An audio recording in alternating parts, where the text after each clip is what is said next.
ಇವತ್ತು ಜಿದ್ದಿನ ಬಿಹಾರ ಚುನಾವಣೆಯ ಫಲಿತಾಂಶ ಹೊರಬೀಳುತ್ತೆ. ಇಡೀ ದೇಶ ಕುತೂಹಲದಿಂದ ನೋಡ್ತಾ ಇರುವಂತಹ ಕ್ಷಣ. ಎನ್ಡಿಎ ಮಹಾಗಠಬಂಧನ್ ಯಾರಿಗಾಗಿದ್ರೆ ಬಿಹಾರ ಒಟ್ಟು 243 ಸದಸ್ಯ ಬಲದ ಬಿಹಾರ ವಿಧಾನಸಭೆಯಲ್ಲಿ ಸರ್ಕಾರ ರಚನೆ ಆಗಬೇಕು ಅಂತಂದ್ರೆ ಮ್ಯಾಜಿಕ್ ನಂಬರ್ ಇರೋದು 120. ಅಖಾಡದಲ್ಲಿ 2616 ಅಭ್ಯರ್ಥಿಗಳು. ಇವತ್ತು ಉತ್ತರ ಸಿಗುತ್ತವರಿಗೆ ಅವರ ಎದೆಯಲ್ಲಿ ಢವಢವ ಶುರುವಾಗಿದೆ. ಮೊದಲ ಹಂತದಲ್ಲಿ 121 ಕ್ಷೇತ್ರಗಳಲ್ಲಿ ಮತದಾನ ಆಗಿತ್ತು. ಎರಡನೇ ಹಂತದಲ್ಲಿ 122 ಕ್ಷೇತ್ರಗಳಿಗೆ ಮತದಾನ ನಡೆಯಿತು. ಘಟಾನುಘಟಿ ನಾಯಕರೇ ಇದ್ದಾರೆ. ಅವರ ಭವಿಷ್ಯ ಇನ್ನೇನು ಕೆಲ ಹೊತ್ತಿನಲ್ಲೇ ಪ್ರಕಟ ಆಗುತ್ತೆ. 8 ಗಂಟೆಯಿಂದ ಕೌಂಟಿಂಗ್ ಶುರುವಾದ ಮೇಲೆ ಕೆಲ ಹೊತ್ತಿನಲ್ಲೇ ಫಲಿತಾಂಶ ಹೊರಬೀಳುತ್ತೆ. ಯಾರ ಕೈ ಮೇಲಾಗಲಿದೆ? ಮತ್ತೆ ನಿತೀಶ್ ಚುಕ್ಕಾಣಿ ಹಿಡಿತಾರಾ ಅಥವಾ ಜನ ಬದಲಾವಣೆ ಬಯಸಿದಾರ ಅನ್ನೋದು ತಿಳಿದು ಬರಲಿದೆ. ಇನ್ನು ಇಡೀ ದೇಶದಲ್ಲೇ ಭಾರಿ ನಿರೀಕ್ಷೆ ಹುಟ್ಟಿಸಿರುವಂತಹ ಮುಂಬರುವ ಚುನಾವಣೆಗಳ ದಿಕ್ಸೂಚಿ ಅಂತಲೇ ಕರೆಯಲ್ಪಡುವಂತಹ ಬಿಹಾರ ಚುನಾವಣಾ ಫಲಿತಾಂಶ ಇವತ್ತು ಹೊರಬೀಳ್ತಾ ಇದೆ. ಬಿಹಾರದ ಇತಿಹಾಸದಲ್ಲಿಯೇ ದಾಖಲೆ ಪ್ರಮಾಣದಲ್ಲಿ ಮತದಾನ ಆಗಿದ್ದು ಇದು ಯಾರಿಗೆ ಲಾಭ ಅನ್ನುವಂತಹ ಕುತೂಹಲ ಕೂಡ ಹೆಚ್ಚು ಮಾಡ್ತಾರೆ.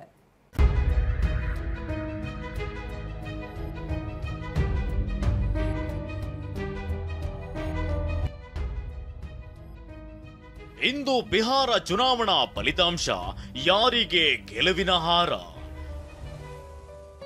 ಕೆಲವೇ ಕ್ಷಣಗಳಲ್ಲಿ ಮತದಾರರ ತೀರ್ಪು ಪ್ರಕಟ. ಅಭ್ಯರ್ಥಿಗಳಿಗೆ ಢವಢವ. ಎಸ್, ತೀವ್ರ ಕುತೂಹಲ ಮೂಡಿಸಿದ್ದ ಬಿಹಾರ ಮತಯುದ್ಧ ಕ್ಲೈಮ್ಯಾಕ್ಸ್ ಹಂತಕ್ಕೆ ತಲುಪಿದೆ. 2500ಕ್ಕೂ ಹೆಚ್ಚು ಅಭ್ಯರ್ಥಿಗಳ ಹಣೆಬರಹ ಇವತ್ತು ಬಯಲಾಗಲಿದೆ.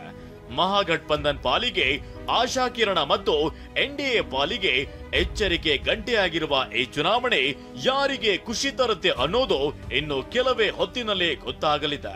243 ಕ್ಷೇತ್ರಗಳಿಗೆ 2 ಹಂತದಲ್ಲಿ ನಡೆದಿರುವ ಮತದಾನ ಇತಿಹಾಸದಲ್ಲೇ ದಾಖಲೆ ಬರೆದಿದೆ. ಇದು ಯಾರಿಗೆ ಲಾಭ, ಯಾರಿಗೆ ನಷ್ಟ ಅನ್ನೋದ್ರ ಲೆಕ್ಕಾಚಾರವೇ ಜೋರಾಗಿದೆ.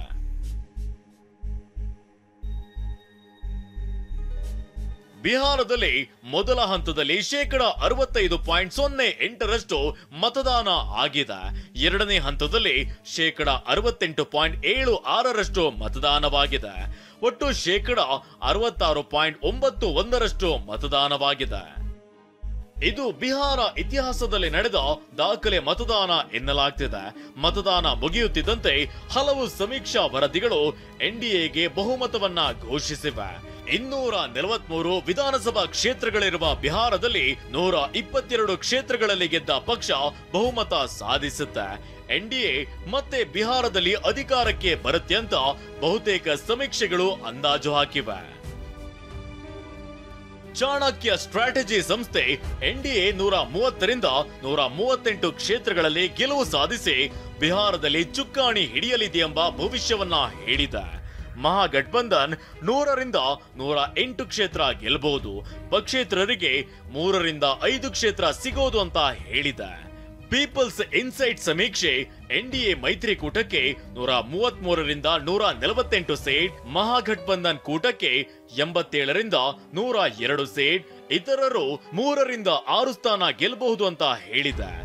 ಮ್ಯಾಟ್ರಿಕ್ಸ್ ಸಮೀಕ್ಷೆ ಪ್ರಕಾರ ಎನ್ಡಿಎಗೆ 147ರಿಂದ 167 ಸೀಟ್, ಮಹಾಗಠಬಂಧನಕ್ಕೆ 70ರಿಂದ 90 ಸೀಟ್, ಪಕ್ಷೇತರರಿಗೆ 0ಯಿಂದ 7 ಸೀಟ್ ಸಿಗಬಹುದು ಅಂತ ಭವಿಷ್ಯ ನುಡಿದಿದೆ. ಆಕ್ಸಿಸ್ ಮೈ ಇಂಡಿಯಾ ಸಮೀಕ್ಷೆ ಪ್ರಕಾರ ಬಿಜೆಪಿ ನೇತೃತ್ವದ ಎನ್ಡಿಎಗೆ 121ರಿಂದ 141 ಸ್ಥಾನಗಳು ಸಿಗಬಹುದು ಅಂತ ಭವಿಷ್ಯವನ್ನ ನುಡಿದಿದೆ. ಇನ್ನು ಮಹಾಗಠಬಂಧನ್ಗೆ 98ರಿಂದ 118 ಸೀಟ್ ಸಿಗಬಹುದು ಎನ್ನಲಾಗಿದೆ. ಪ್ರಶಾಂತ್ ಕಿಶೋರ್ ನೇತೃತ್ವದ ಜೆಎಸ್ಪಿ 2 ಕ್ಷೇತ್ರಗಳಲ್ಲಿ ಗೆಲ್ಲಬಹುದು. ಇತರರು 1ರಿಂದ 7 ಸ್ಥಾನಗಳಲ್ಲಿ ಗೆಲುವು ಸಾಧಿಸಬಹುದು ಅಂತ ಸಮೀಕ್ಷೆ ಹೇಳಿದೆ. ಇಷ್ಟು ಸಮೀಕ್ಷೆಗಳು ಎನ್ಡಿಎಗೆ ಬಹುಮತ ಘೋಷಿಸಿದ್ರೆ ಎಐ ಪಾಲಿಟಿಕ್ಸ್ ಅನ್ನೋ ಸಮೀಕ್ಷೆಯೊಂದು ಮಾತ್ರ ಮಹಾಗಠಬಂಧನ್ಗೂ ಅವಕಾಶ ಇದೆ ಅನ್ನೋ ಆಶಾಭಾವ ಮೂಡಿಸಿದೆ. ಅತಂತ್ರ ಫಲಿತಾಂಶದ ಮುನ್ಸೂಚನೆ ನೀಡಿದೆ. ಎನ್ಡಿಎಗೆ 121 ಸ್ಥಾನ ಸಿಗಬಹುದು ಅಂತ ಎಐ ಪೊಲಿಟಿಕ್ಸ್ ಸಮೀಕ್ಷೆ ಭವಿಷ್ಯವನ್ನ ನುಡಿದಿದೆ. ಇನ್ನು ಕಾಂಗ್ರೆಸ್ ನೇತೃತ್ವದ ಮಹಾಗಠಬಂಧನ್ಗೆ 119 ಸೀಟುಗಳು ಮತ್ತು ಇತರರಿಗೆ 3ರಿಂದ 5 ಸ್ಥಾನಗಳು ಸಿಗಲಿವೆ ಅಂತ ಹೇಳಿದೆ. ಸಮೀಕ್ಷೆಗಳೇನೋ ಹೀಗೆ ಹೇಳ್ತಿವೆ, ಆದ್ರೆ ಬಿಹಾರದಲ್ಲಿನ ಚುನಾವಣಾ ಇತಿಹಾಸ ಮಾತ್ರ ಬೇರೆಯದ್ದೇ ಹೇಳುತ್ತಿದೆ. ಯಾಕಂದ್ರೆ ಬಿಹಾರದಲ್ಲಿ ಮತದಾನ ಪ್ರಮಾಣ ಹೆಚ್ಚಾದಾಗ್ಲೆಲ್ಲ ಆಡಳಿತ ವಿರೋಧಿ ಅಲೆಯೇ ಮೇಲುಗೆ ಸಾಧಿಸಿರೋದು ಇತಿಹಾಸ ಪುಟಗಳು ಹೇಳ್ತಿವೆ. ಇದು ಸಮೀಕ್ಷೆಗಳು ಫುಲ್ ಮಾರ್ಕ್ಸ್ ಕೊಟ್ರು ಆಡಳಿತ ಪಕ್ಷ ಜೆಡಿಯು ಮತ್ತು ಬಿಜೆಪಿಗೆ ಹೇಳಿಕೊಳ್ಳದ ಒಂದು ತಳಮಳ ಸೃಷ್ಟಿಸಿದೆ.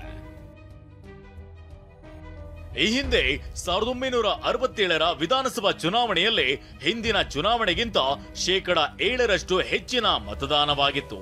ಈ ಫಲಿತಾಂಶದಲ್ಲಿ ಆಡಳಿತ ಪಕ್ಷ ಕಾಂಗ್ರೆಸ್ ಸೋಲುಂಡಿತ್ತು. 1977ಕ್ಕಿಂತ 1980ರಲ್ಲಿ 6.7% ಮತದಾನ ಹೆಚ್ಚಳವಾಗಿತ್ತು. ಇದೇ ವರ್ಷ ಆಡಳಿತ ಪಕ್ಷ ಜನತಾ ಪಕ್ಷ ಸೋಲುಂಡಿತ್ತು. ಕಾಂಗ್ರೆಸ್ ಅಧಿಕಾರಕ್ಕೆ ಬಂದಿತ್ತು. ಇನ್ನು ಇದೇ ರೀತಿ 1985ಕ್ಕಿಂತ 1990ರಲ್ಲಿ 5.7% ಹೆಚ್ಚು ಮತದಾನವಾಗಿತ್ತು.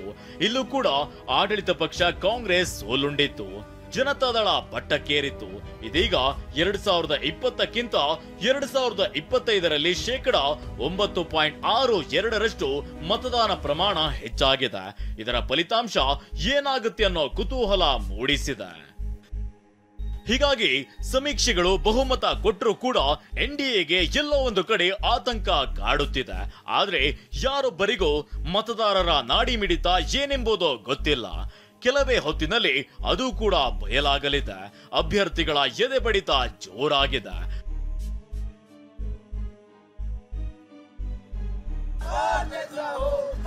Bureau report, TV9.